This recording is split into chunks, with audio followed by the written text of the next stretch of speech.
Welcome to The Short Score, your weekly update of roping news from around the industry, where you can find the latest on the sport from the pro rodeo ranks to the jackpot world.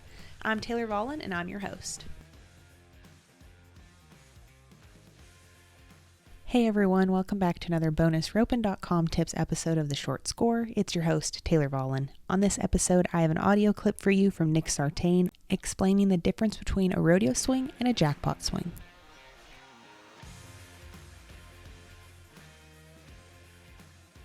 So we're going to talk a little bit about your first swing, maybe like rodeoing or, making a fast run in the short round at the jackpot or something like that versus like being in the, what I would do at a long score roping or, a rodeo like Salinas or something where I want my horse to score and run. The first thing we talk about, most guys, most of the time, more times than not, if I'm not somewhere where I got to be four, I'm probably going to just hold the saddle horn. I feel like I could score a lot better like that. World Series roping and jackpotting and stuff, it's more important to me to have my horse score flat and leave there trying to run and get me to the steer so I can catch all my steers that day. So on something like that, I'd have my rope under my arm. I'd be able to have an arm's length between my arm and my armpit where my rope's hung. I'd set it right on top or in front of the saddle horn, have my reins adjusted short, be looking where I'm going down the arena, where I'm going to end up running to. Whenever I get ready to go, I'd sit here and score quiet. When I leave and drop my horse's head, as soon as my left hand comes forward, I want my right hand to come off. I really don't use that to hold myself in the saddle. I just use it to hold myself still and let my horse be still and solid. When I leave there, I drop my hand. My right hand goes all the way back over my horse's hip. And when I pick that rope up first, it's out and I turn it out over the right horn. The most important thing for me in that first swing, even jackpotting, is getting my power headed outside that right horn because the furthest thing away from me is the right horn. So I got to get out there and get around the right horn to make my catch. So that's the biggest thing to me when I leave there and I'm just jackpotting. I want to put my rope back, keep it under my arm, have my arm back way behind me so I got a big range of motion. It's real easy to get that rope turned over out here in front of me. The biggest thing I see people, to me, that when they come to rope and take lessons and whatnot and get a little bit better, the main thing that they do with the World Series not having a barrier, everybody gets in a hurry. So when they leave there, even if they hold this horn or they put the rope beside them or behind them or whatever you do with it, they leave and they get out of balance, and as soon as they do, they start turning their rope over. They get up in a hurry and they try to get it up in front of them, and they've usually got it right over here and it's breaking over and turning over right at where the camera's at. And to me, to head, my power needs to be out there where the right horn's headed. So that's the main thing to me is my first swing, get it back behind me, and when I pick it up and break it over there to the right to where I can get around there and get the right horn caught.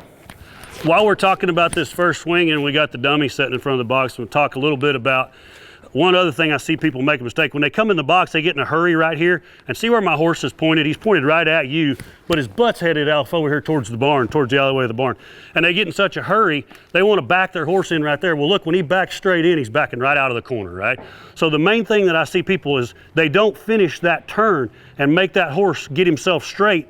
And then to where when they back in, they can use the box how it's meant to be used. To actually, that side traps that hip, this side traps this hip. Now I'm looking pretty hard left. When I finish my turn and I get my horse set, I immediately look downfield and see where I'm headed.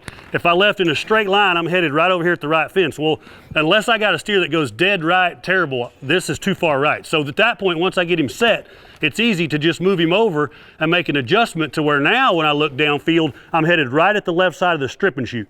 And if we're jackpotting, that's a pretty good chance on where he's headed, right? So I kind of want to always look up before I get ready to go and see where I'm headed down to the arena to the back end in relation to, am I headed the right direction or am I headed up his butt or am I headed off out here to yonder way where I don't need to be going? So by having good horsemanship and being quiet in here, taking your time as you're coming around, being solid with your hands and your feet, quiet, but finish this turn to here. Now, when I back him in, he's pretty trapped. He can back straight in, and then when I get set, I can look at where I want to go and make my adjustments left or right, either way. I can have my horse to move all the way over if I need to. I can have him move all the way back, always keeping his hips in the corner, and always aware of where we're headed going down the arena. If I'm at the rodeo, I know I got a slow steer, I'm going to move over a little bit. You might see me in a lot of different spaces, depending on where I'm at. If I'm at Salinas and I know he's going right, and I got to score a long time, I might be headed right in here at the chute. So this time we'll talk about if I had my rope up here. The main thing for this is I'm going to try to get my rope up a little bit higher, because if I'm at the rodeo, there's a pretty good chance I'm either going to have to throw a long ways, or when I hit the barrier, even on a slow one, the neck rope's going to jerk his head down. He's going to booger at it. A lot of times at the rodeo, you're going to get a lower head set on your steer. So you're going to need that higher angle so you can come down and be able to get, rope more both horns at the same time, but have a chance at him if he stumbles or the neck rope jerks him down or whatever. If I'm rodeoing, I'm only going to get 2 swings and I got to throw no matter where he's at. So I have to protect myself and have my angle up pretty high to where if he takes off and runs, I can get him. And if he's slow, I can pull it down in one swing and be able to catch him. But I got to have that first swing off pretty high, and I want it turned over before it gets to the back of the rope and shoot, from in the box. I want my thumb broke over and that rope to turn over right before it gets to the rope and shoot, that early, and then I want it up there pretty high. I'll put it up here, and I'll think when I come away from here, I'm going to put that rope up there and kind of pull myself up into my swing a little bit, if that makes sense. So as I get ready to leave, I see my start, I drop my horse, I take that first one up there really high and break it over outside to where I can make a long shot.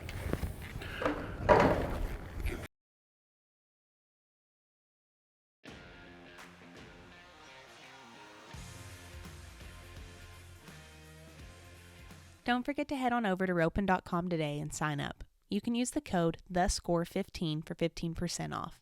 With thousands of instructional videos and personal guidance for ropers of all levels, ropin.com offers ropers an elite inner circle to learn from some of the winningest team roping legends in the industry, like Jake Barnes, Matt Sherwood, and 26-time world champion Trevor Brazile.